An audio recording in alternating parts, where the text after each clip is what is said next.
Hello everyone, welcome back to Latent Academy. आज के इस वीडियो में हम देखने वाले हैं स्केलेटल सिस्टम के बारे में। पिछली वाली वीडियो में हमने ऑलरेडी डिस्कस कर लिया था सर्कुलेटरी सिस्टम को, तो इस वीडियो में आज हम स्केलेटल सिस्टम के बारे में देखेंगे। ये लेक्चर सभी सीटेट एस्पिरेंट के लिए, चाहे वो केवीएस के हो, एनवीएस के हो, या DSSB के हो, बीपीएससी के हो, ईएमआरएस के हो, आरआरबी के हो, एसएससी के हो, या फिर एसटेट के हो, आप किसी भी वनडे एग्ज़ाम की प्रिपरेशन कर रहे हैं, आपके लिए ये वीडियो बहुत ही ज़्यादा हेल्पफुल होगी। और यहाँ पे एक साथ सारा कंटेंट प्रोवाइड किया जाएगा। तो प्लीज़ अगर आपको वीडियो अच्छा लगेगा तो लाइक करिएगा, शेयर करिएगा एंड कमेंट करिएगा। तो चलिए बिना किसी टाइम वेस्ट के हम क्लास को स्टार्ट करते हैं। सबसे पहले स्केलेटल सिस्टम का हम डेफिनेशन देखते हैं कि स्केलेटल सिस्टम मतलब होता क्या है, उसके बारे में। Arrangements of bone and joints in human body is known as the skeletal system. Obviously skeletal मतलब क्या होता है? एक ढांचा, एक हड्डियों का ढांचा जो कि बोन और ज्वाइंट से बना हुआ होता है, उसको हम क्या कहते हैं? स्केलेटल कहते हैं। और उस जिसके बारे में हम पढ़ेंगे उसको क्या कहेंगे? उससे फंक्शन होगा, उसको क्या कहेंगे? Skeletal system. स्केलेटल सिस्टम में सबसे इम्पॉर्टेंट रोल जो प्ले करता है वो है हमारा बोन। हम बोन के बारे में देखते हैं। बोन क्या? Study of bone is called the osteology. आप सभी ने अधिकतर हॉस्पिटल में गए होंगे तो आप वहाँ पे ऑर्थो डिपार्टमेंट देखा होगा। ऑर्थो डिपार्टमेंट में जो भी डॉक्टर काम करते हैं उनको ऑर्थोलॉजी कहते हैं या फिर ऑर्थोडेंटिक बोलते हैं। तो यहाँ पे हम बोन की स्टडी को क्या कहेंगे? ऑस्टियोलॉजी। ठीक है। Study about disease of bones or orthology. Bones are strongest tissue of human body. ये बहुत ही इंपॉर्टेंट एग्जाम है। बहुत सारे एग्जाम में घुमा फिरा के आपको पूछेगा कि सबसे स्ट्रॉन्गेस्ट टिश्यू कौन सा है इनमें से, और वहाँ पे एक बोन भी एग्जाम्पल रहेगा, नर्वस सिस्टम भी रहेगा। तो वहाँ पे बहुत लोग कंफ्यूज रहते हैं कि नर्वस सिस्टम सबसे पूरे शरीर में फैला हुआ है, इसलिए हो सकता है उसका कनेक्शन बहुत ज़्यादा, इसलिए उसको स्ट्रॉन्गेस्ट माना गया। पर नहीं, बोन भी एक टिश्यू है और वो भी बहुत ही स्ट्रॉन्गेस्ट टिश्यू है। ठीक है। Ossein protein is also found in our bone. हमारे बोन के अंदर कौन सा प्रोटीन रहता है? Ossein protein. जैसे हाँ, हमारे मिल्क के अंदर केसिन नाम का प्रोटीन होता है, सेम यहाँ पे मिलता जुलता कौन सा प्रोटीन है? Ossein protein.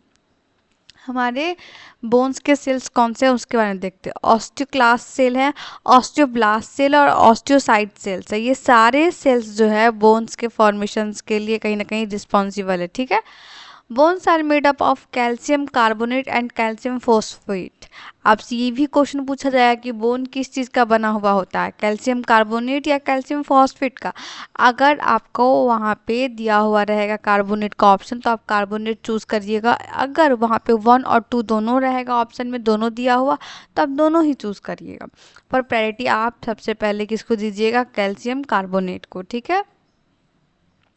Number of bones in a human body. Human body के अंदर कितने सारे बोन्स होते हैं?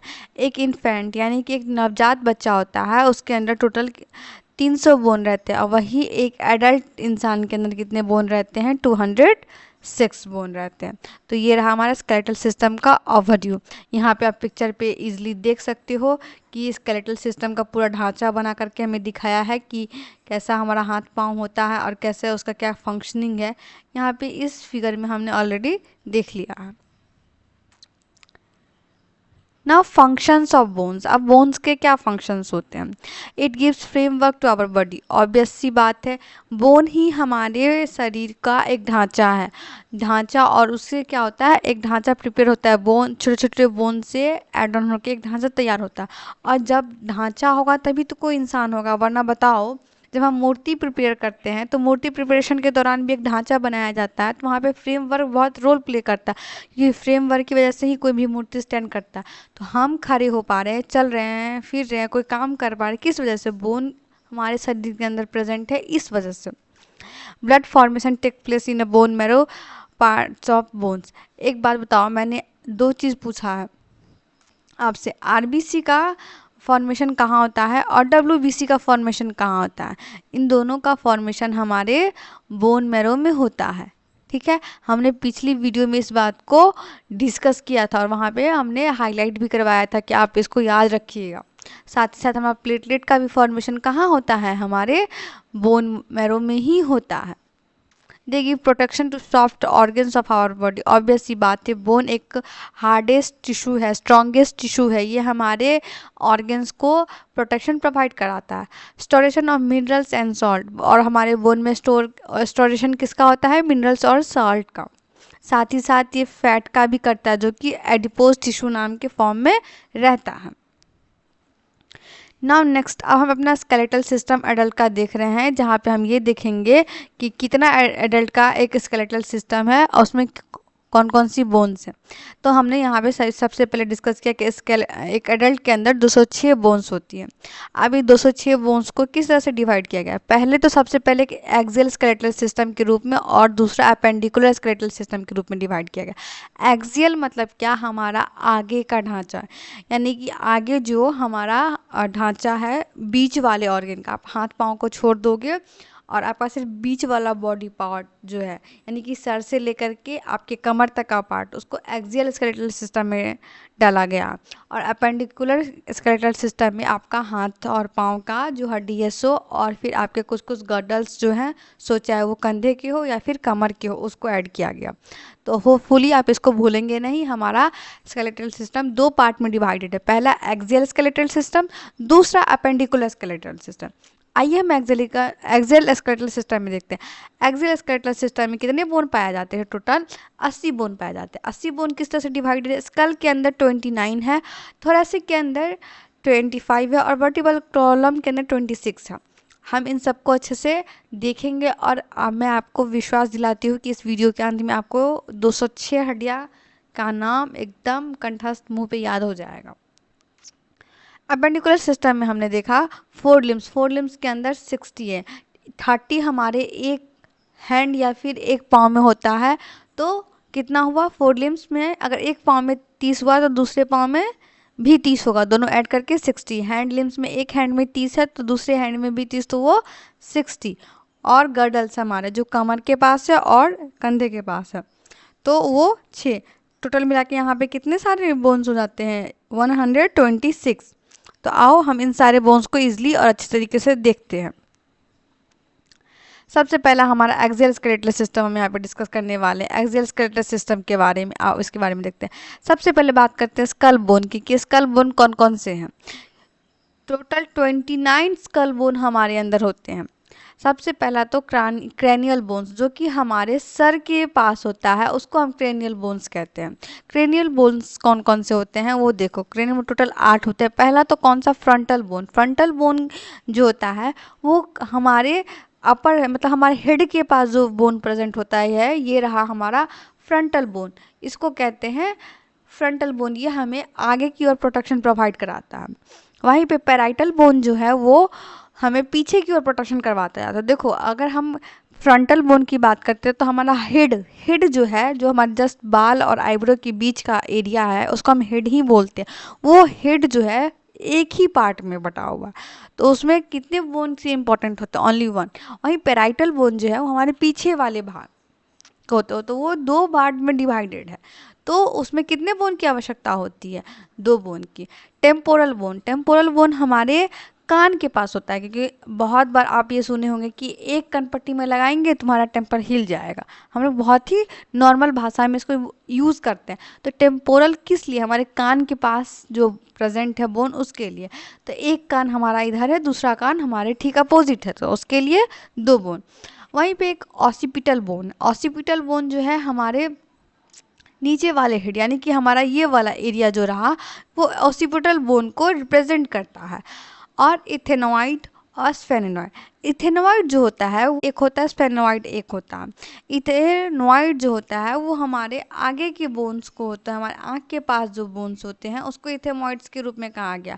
वही स्फेनोइड्स होते हैं हमारे आँखों और कान के बीच की जो दूरी होती है उसके अंदर प्रेजेंट होता है, उसको स्फेनोइड कहा गया। ठीक है, अब नेक्स्ट देखते हैं। नाउ हम फेशियल बोन्स के बारे में देखते हैं। हमने स्कल बोन्स को देख लिया, स्कल बोन्स 8 होते हैं, फेशियल बोन 14 होते हैं। पहला लैक्रामाइनल बोन्स जो है वो हमारे आंखों के पास होते हैं, जहाँ हमारे लैक्रामाइनल ग्लैंड्स प्रेजेंट होते हैं। तो हमारे पास 2 आंखें हैं, तो हमारे पास यहाँ पे लैक्रामाइनल ग्लैंड प्रेजेंट है 2-2। ठीक है, दूसरा है नेसल बोन। नेसल बोन हमारे अंदर दो होते हैं। ये जो है हमारा नेसल बोन है यहाँ पे, और इसके अंदर एक वोमर होता है और एक इंफीरियर नेसल कॉन्का होता है, जो ये सारे तीनों जो है हमारे नोज बोन के अंदर ही आते हैं। नेक्स्ट है हमारा जाइगोमेटिक बोन्स, जो कि हमारे चीक्स के पास होते हैं। जाइगोमेटिक्स ये रहा है, ग्रीन वाला पार्ट जो है ये हमारा जाइगोमेटिक बोन कहा जाता है। नेक्स्ट मैक्सिला, जो कि हमारे अपर जॉ के लिए डिनोटेड है, ये है मैक्सिला। और ये है मैंडिबल, जो कि ये लोअर जॉ के लिए है बोन। ये कितने होते हैं? एक होते हैं। मैक्सिला एक होता है, मैंडिबल भी एक होता है, और जाइगोमोटिक जो कि हमारे चिक्स के पास है उसको, वो दो बोन प्रेजेंट है हमारे अंदर। Next palatine bones. Palatine bones जो है वो हमारे अंदर जो है दो प्रेजेंट है, जो कि यहाँ पे रहे पैलेटाइन बोन्स। ये एक बात याद रखना, सबसे बड़ा बोन जो होता है हमारे फेस के अंदर वो कौन सा होता है? मैक्सिला। मैक्सिला ये रहा सबसे बड़ा बोन का एरिया। ये जो नाक से लेकर के हमारे दांतों तक आता है, ये मैक्सिला सबसे बिगेस्ट फेशियल बोन होता है, और ये फ्रीज रहता है। क्योंकि बताओ, जब भी हम बोलते हैं तो हमारा नीचे वाला एरिया जो है ये हिलता है और ऊपर वाला नहीं हिलता। वही मूवेबल फेशियल बोन जो होगा वो कौन सा हो जाएगा? मैंडिबल हो जाएगा। नाउ नेक्स्ट हम देखते हैं ईयर बोन्स के बारे में। हमारे अंदर ईयर बोन्स है वो टोटल एक ईयर के अंदर 3 बोन्स है, तो 2 ईयर के अंदर 6 बोन्स। कौन कौन से? मैलस, इनकस और स्टेप्स। मैलस, इनकस और स्टेप्स जो है ये तीनों बोन्स हमारे ईयर्स के अंदर प्रेजेंट होते हैं। कहाँ पे? हमारे मिडिल ईयर में प्रेजेंट होते हैं मैलस, इनकस और स्टेप्स। ठीक है। आउटर स्ट्रक्चर को क्या कहा जाता है? पीना। ये रहा हमारा पीना। जो कान हमारा होता है उसको कहीं ना कहीं हम पीना इसलिए बोलते हैं क्योंकि साउंड को रिसीव करता है वो और भेजता है। ठीक है। एक बात इसमें सबसे ज़्यादा याद रखना कि सबसे स्मॉलेस्ट बोन जो होता है वो स्टेपस होता है। हमारे पूरे ह्यूमन बॉडी में सबसे स्मॉलेस्ट बोन स्टेपस होता है। यहाँ पे देखो पॉइंट करके दिया भी गया होगा। थ्रोट बोन जो होता है वो हाइवार्ड होता है, को यू टाइप के शेप से बना हुआ होता है। ये रहा हमारा थ्रोट बोन, जो यहाँ पे डायग्राम में रिप्रेजेंटेड है। ये यू टाइप का शेप बना हुआ है ना इसके अंदर। नेक्स्ट देखते हैं थोरैसिक केज। थोरैसिक केज के अंदर 25 बोन होते हैं। आओ हम उनके बारे में देखते हैं। सबसे पहले तो रिब्स की बात करते हैं। रिब्स के अंदर 12 पेयर होते हैं। तो अगर 12 पेयर्स हो गया तो पेयर्स के एक पेयर के अंदर 2 बोन होते हैं। 12 पेयर के अंदर 24 बोन्स हुए। यहाँ पे देखो 1 से लेके 7 तक का जो पेयर होता है, ये रहा 1, ये रहा 2, ये रहा 3, 4, 5, 6, 7।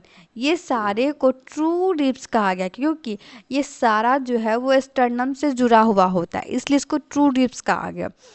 अब इसका मैं आपको याद रखने के लिए बताती हूँ कि बता, जब 1 क्लास से लेकर के 7th क्लास तक कोई बच्चा रहता है वो तो अपने मम्मी पापा से हमेशा सच बोलता है, लेकिन 8, 9, 10 में जाने के बाद वो झूठ बोलना खूब स्टार्ट कर देता है। तो वो कौन सा हो जाएगा? 8, 9 और 10th पेयर जो हो जाएगा वो फॉल्स रिब्स हो जाएगा। झूठ बोला, गलती किया। ठीक है। 11th 12th में तो वो साफ ही झूठ बोलता स्टार्ट कर देता है, उसको क्या कह देंगे? फ्लोटिंग रिब्स, जो कि ना वो सच बोलता है ना वो झूठ बोलता है, वो दोनों दोनों के बीच में रहता है। तो 11th और 12th पेयर हमारा कौन सा हो जाएगा? Floating ribs. यहाँ पे ये रहा आपका 11th और ये रहा आपका 12th रिब्स। यहीं पे ये 8, 9 और 10 है जो कि हमारे स्टर्नम से नहीं जुड़ा हुआ है, इसके लिए इसको हम फॉल्स कहते हैं। और ये फ्लोट कर रहा है, मतलब कि हमारे स्टर्नम से बिल्कुल अलग है, इसके लिए इसको फ्लोटिंग रिब्स कहते हैं। और हमारा चेस्ट बोन, यानी कि ये वाला जो पार्ट है इसको कहा गया है चेस्ट बोन, और इसी को हम क्या बोलते हैं? स्टर्नम भी। ठीक है। ये रहा हमारा thoracic cage. Next vertebral column या फिर बैकबोन जो होता है उसके बारे में देखते हैं। वर्टिब्रल कॉलम के अंदर टोटल 26 बोन प्रेजेंट्स होते हैं। अगर हम बच्चों की बात करें तो उनके अंदर 33 बोन्स होते हैं और एडल्ट्स के अंदर 26 बोन्स होते हैं। देखो बच्चों के अंदर इसलिए बोन्स ज़्यादा होता है क्योंकि उनका शरीर छोटा होता है, लेकिन जब वो वही आदमी बड़ा होता है, वही बच्चा बड़ा होता है तो उसके शरीर का विकास होता है, तो वही छोटा छोटा हड्डी आपस में ज्वाइंट करके एक बड़ा बोन बन जाता है। ठीक है। तो 1st to 7th जो हमारा कॉलम होगा उसको क्या कहा जाएगा? सर्वाइकल बोन्स कहा गया है। देखो यहाँ जो हमारे गर्दन की बात से लेकर के यहाँ तक के फर्स्ट 7 बोन को कौन सा बोन कहा गया है? Cervical vertebrate. 8 to 19 कॉलम वाले को कहा गया है थोरैसिक बोन, यानी कि यहाँ से 8 से लेकर के 19 वाले को कहा गया है थोरैसिक वर्टिब्रे, ठीक है, जो कि टोटल 12 नंबर्स में होते हैं। और 20 से लेकर के 24 वाले कॉलम को कहा गया है लुम्बर बोन्स, जो कि ये रहे 20 से लेकर के 24 वाले लुम्बर बोन, ये टोटल 5 बोन हमारे अंदर है। वहीं पे 25 नंबर पे कौन सा बोन है, सैक्रम बोन, जो कि टोटल 1 है, और कॉक्सिक बोन जो कि 1 है। तो ये रहा हमारा वर्टिब्रल कॉलम बैकबोन, कितना 26। नाउ हमने एक्सियल बोन अच्छे से डिस्कस कर लिया, जहां हमने सबसे पहले स्कल बोन देखा था, उसके बाद हमने रिब्स के बारे में देखा, और उसके बाद हमने कौन सा स्पाइनल यानी कि वर्टिब्रल कॉलम्स के बारे में देखा। यहाँ पे अब हम अपने अपेंडिकुलर स्केलेटल सिस्टम के बारे में देखें। अपेंडिकुलर स्केलेटल सिस्टम मतलब क्या होता है, आपके हाथ पाँव। तो चलो सबसे पहले हम अपने हाथ के बोन्स के बारे में देख लेते हैं। हमारे हैंड के बोन में कितने बोन प्रेजेंट होते हैं, 60 बोन प्रेजेंट होते हैं, और 30 बोन समझो, मतलब एक हैंड के अंदर कितना हुआ, 30 हुआ, तो 2 हैंड के अंदर 60 हो जाएगा, ठीक है। हमारे अपर आर्म बोन जो होते हैं उसको क्या कहा जाता है, ह्यूमरस। ह्यूमरस हमारा यहाँ वाला बोन का एरिया होता है, इधर होता है ह्यूमरस। उसके नीचे आता है फोरआर्म का रेडियस और अल्ना, जो 2 बोन होते हैं लेकिन दोनों अलग अलग होते हैं, तो उसको रेडियस और अल्ना कहा जाता है। फिर हमारे पास रिस्ट बोन आते हैं, रिस्ट बोन टोटल 8 होते हैं, ये रहे हमारे रिस्ट बोन टोटल 8। फिर आते हैं हमारे पाम बोन्स, पाम बोन्स को मेटाकार्पल्स कहा गया, ये रहे हमारे मेटाकार्पल्स। और फिंगर बोन्स आते हैं जो टोटल 14 होते हैं डिजिट्स में, इनको क्या कहा गया है, डिजिट या फिर फैलेंजेस। तो एक हाथ में हमारे ये रहे 30 बोन्स, तो दोनों हाथ में आप कंबाइन कर लो सेम ही, उधर वाले हाथ में भी, तो 60 हो जाएंगे। नाउ अब हम लेग्स बोन्स के बारे में देखने वाले हैं। लेग बोन्स जो है ह्यूमन के अंदर 60 होता है टोटल, और ईच में मतलब एक पाँव में 30 होती हैं हड्डियाँ। अपर लेग यानी कि थाई बोन को फेमर कहा गया है, ये वाला एरिया जो है इसको फेमर कहा गया है, ठीक है। और नी कैप बोन को क्या कहा गया है, पेटियाला, ये वाला जो आपका घुटना है, घुटने वाले बोन को पेटियाला कहा गया।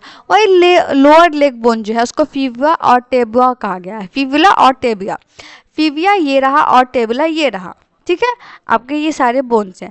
Next is ankle bone, ankle bones के अंदर ये रहा टार्सल्स, इसको टार्सल्स कहा गया। फुट बोन के अंदर मेटाटार्सल कहा गया, जो कि ये रहे मेटाटार्सल। नेक्स्ट फुट फिंगर्स, जिसके अंदर 14 डिजिट्स हैं, यानी कि ये रहे आपके फुट फिंगर, जिसके अंदर टोटल 14 डिजिट्स हैं। तो ये रहे हमारे लेग बोन्स, तो एक बोन्स में 30 है तो दूसरे बोन्स में भी 30 होगा, दोनों ऐड करके टोटल 60 बोन्स हो गए।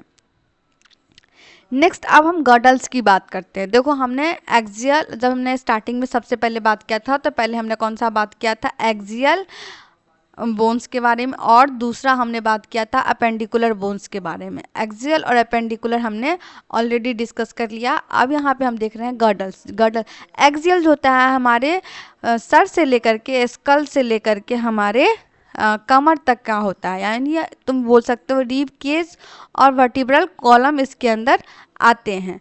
वही अपेंडिकुलर्स में हमारे 4 लिम्स आते हैं और हमारे हैंड के बोन्स आते हैं। यहाँ पे अब हम देखने वाले हैं तीसरा गर्डल्स के बारे में, जो कि कमर का बोन होता है और हमारे कंधे के पास का बोन होता है। यहाँ पे देखो, that support the limbs of vertebrates and connects the axial and appendicular skeletal system। Girdles जो होते हैं वो हमारे एक्सियल बोन्स और अपेंडिकुलर बोन्स को कनेक्ट करते हैं, ठीक है। एक्सियल बोन को कैसे कनेक्ट करता है, कौन करता है, उसके बारे में देखते हैं। एक्सियल बोन को जो कनेक्ट करता है वो है पेक्टोरल गर्डल, जो कि 2 होता है, एक हमारे नेक कॉलर बोन के पास और दूसरा शोल्डर बोन के पास। एक ये रहा हमारा कॉलर बोन जो कि हमारे नेक में है, जो हमारे स्कल से कनेक्टेड है हमारे बॉडी पार्ट्स, उसको क्या कहा गया है, क्लेविकल, जो कितना होता है, 2 होता है। और शोल्डर बोन को स्कैपुला कहा गया, जो कि ये रहा हमारा स्कैपुला, ये कनेक्ट करता है हमारे लिम्स को ना। पेल्विक गर्डल, पेल्विक गर्डल कितने हैं, 2 है, उसको क्या कहा जाए, कॉक्सल बोन।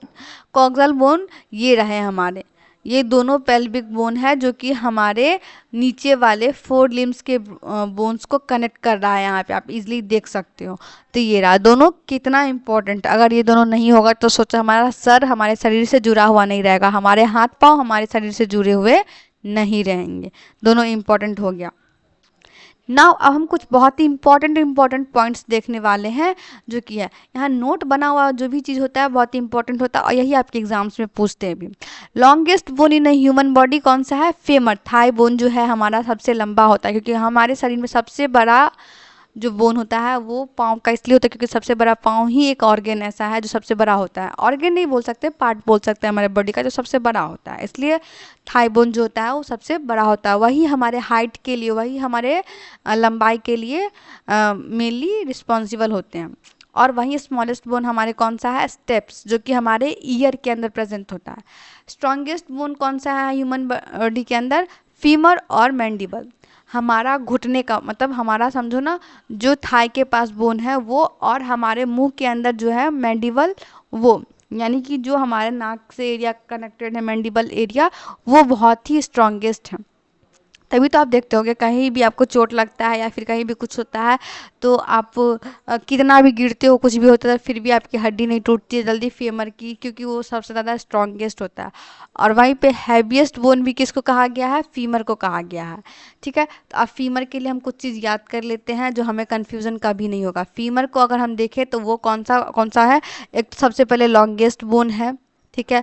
दूसरा वो साथ ही साथ स्ट्रॉन्गेस्ट बोन भी माना गया है, लॉन्गेस्ट और स्ट्रॉन्गेस्ट, और हैवीएस्ट बोन भी कहा गया है हमारा कौन सा? फेमर, ठीक है। थीनेस्ट बोन ह्यूमन बॉडी के अंदर कौन सा है? फिबुला, ये हमारे लोअर लेग में प्रेजेंट होता है, अभी हमने देखा है उसके बारे में। और मूवेबल बोन्स जो होता है मैंडिबल, जो कि हमारे माउथ में प्रेजेंट होता है। अब देखो लिगामेंट क्या होता है? बोन टू बोन को जो कनेक्ट करता है एक कनेक्टिव टिश्यू, उसको लिगामेंट कहते हैं। अब सपोज एक बोन को दूसरे बोन से अटैच करता है उसको क्या कहते हैं? लिगामेंट कहते हैं। टेंडन क्या हुआ? It is a bone to muscle connective tissue. Tendon एक तरह का बोन मसल है जो कि कनेक्टिव टिश्यू के रूप में काम होता है, यूज होता है। नाउ डिजीज ऑफ बोन्स, अब हम डिजीज देखते हैं बोन्स के। सबसे पहला डिजीज कौन सा है? रिकेट्स। रिकेट्स ऐसा कॉमन डिजीज है जो विटामिन डी की डिफिशियंसी से और कैल्शियम की कमी से पाई जाती है। It is found mainly in childrens, ये सबसे ज़्यादा बच्चों के अंदर होता है। और ये क्यों होता है? अभी मैंने बताया विटामिन डी और कैल्शियम की डिफिशियंसी से। इसका सिम्टम क्या होता है? जो बोन होता है ना बच्चों के पाँव का, वो काफ़ी थिन और कमज़ोर हो जाता है, मतलब बहुत ही पतला और कमज़ोर हो जाता है। और इससे क्या होता है? वो सारे बोन सॉफ्ट होते हैं और उसका जितना भी वो होता है ना बोन, वो टेढ़ा होना स्टार्ट हो जाता है। देखो एक नॉर्मल बोन हमारा सीधा होता है, वही ये बोन जो है ऐसे करके टेढ़ा हो जाता है। टेढ़ा होने से क्या होता है? ये जो एंकल का पॉइंट होता है ये आपस में दोनों ऐसे करके अलाइन होने लगते हैं, जो चलने में बच्चों को दिक्कत प्रोवाइड करते हैं। तो रिकेट्स बहुत ही कॉमन देखा गया। साथ ही हमारा क्रेनियम का बोन्स जो है वो बहुत ही सॉफ्ट हो जाता है, यानी कि हमारे सर की हड्डी जो आपस में जुड़ी हुई है वो बहुत सॉफ्ट हो जाती है। अगर वो बहुत सॉफ्ट हो जाएगी और हार्ड नहीं रहेगी, थोड़ा सा भी चोट लगेगा और हमारा सर का बोन जो है वो मतलब टूट सकता है। टूटेगा तो फिर जानते ही हो कितना बड़ा लॉस हो जाएगा हमारा। दूसरा, अगर रिकेट्स आती है उसका सिम्टम ये भी होता है कि बच्चे के अंदर दांत जो होते हैं बच्चे के, वो जनरली 6 से 7 महीने में हो जाते हैं, लेकिन अगर रिकेट्स वाले बच्चे होंगे तो उसके अंदर दांत जल्दी नहीं आता। नेक्स्ट डिजीज जो है वो ऑस्टियोमलेशिया है। ऑस्टियोमलेशिया जो है वो एडल्ट्स के अंदर होता है और रिकेट्स मेनली चिल्ड्रंस के अंदर होता है। ये क्या काउज करता है? ये भी विटामिन डी और कैल्शियम की कमी से होता है। तो इसलिए विटामिन डी और कैल्शियम कितना इंपॉर्टेंट है आपके एवरीडे लाइफ के लिए। और सबसे अच्छा स्रोत है कैल्शियम का हमारा प्रोटीन इन और मिल्क को ऐड कर लीजिए तो सबसे अच्छा कैल्शियम सोर्स हो जाता है। तो कैल्शियम कभी भी कम मत खाइए क्योंकि आपके बोन्स के लिए कैल्शियम बहुत ही इंपॉर्टेंट है। सिम्टम्स क्या होता है इसका? बेंडिंग इन अ बैकबोन, आप झुक के चलने लग जाओगे बहुत जल्दी, उसको क्या कहता है? Osteomalacia. Next is osteoporosis. Osteoporosis, ये ऑस्टियो मतलब क्या होता है? बोन। बोन और पोरोसिस मतलब क्या होता है? छेद हो जाना, यानी कि पोर्स। पोर्स को ही कहा गया ऑस्टियोपोरोसिस। हमारे बोन के अंदर छेद होने लगता है, उससे क्या होता है? कैल्शियम का लॉस हो जाता है और लॉस होने से ये डिजीज हमें होती है। ठीक है। Next is bow legs. बोलेक्स क्या होता है? नॉक नी डिजीज होता है, जिसमें क्या होता है कि आपके सारा जो वज़न है वो घुटने से लेके पाँव के बीच में होता है। इसमें क्या होता है? जो आपका लेग्स जो है वो जाम हो जाएगा, घुटना जाम हो जाएगा तो आप जल्दी कदम नहीं बढ़ा पाओगे, यहाँ पे आपको चलने में बहुत दिक्कत हो जाएगी। ठीक है। और आपका ये जो फेमर जो सबसे लॉन्गेस्ट और स्ट्रॉन्गेस्ट हड्डी है वो भी मुड़ने लग जाएगा। तो ये किसकी वजह से हो सकता है? विटामिन डी की वजह से हो सकता है। और ये मुड़ करके बिल्कुल इस टाइप का शेप हो जाएगा, इसलिए इसको रेनबो शेप भी बोलते हैं। अब बात करते हैं ज्वाइंट्स के बारे में। ज्वाइंट्स कितने तरह के होते हैं? Joints are helpful in a bones movement. Joint क्या करता है? हमारे बोन के मूवमेंट में हेल्प कराता है। कितने टाइप्स के ज्वाइंट्स होते हैं हमारे अंदर? 3 टाइप्स के ज्वाइंट होते हैं। पहला फीब्रस ज्वाइंट होता है, दूसरा कार्टिलेजिनस ज्वाइंट होता है और तीसरा साइनोवियल ज्वाइंट होता है। आओ पहले सबसे पहले फीब्रस ज्वाइंट के बारे में बात करते हैं। फीब्रस ज्वाइंट जो होता है वो इमूवेबल होता है, यानी कि उसके अंदर मूवमेंट नहीं होता है। ये सबसे स्ट्रॉन्गेस्ट ज्वाइंट होता है और ये कहाँ प्रेजेंट होता है? बोन्स के बिटवीन।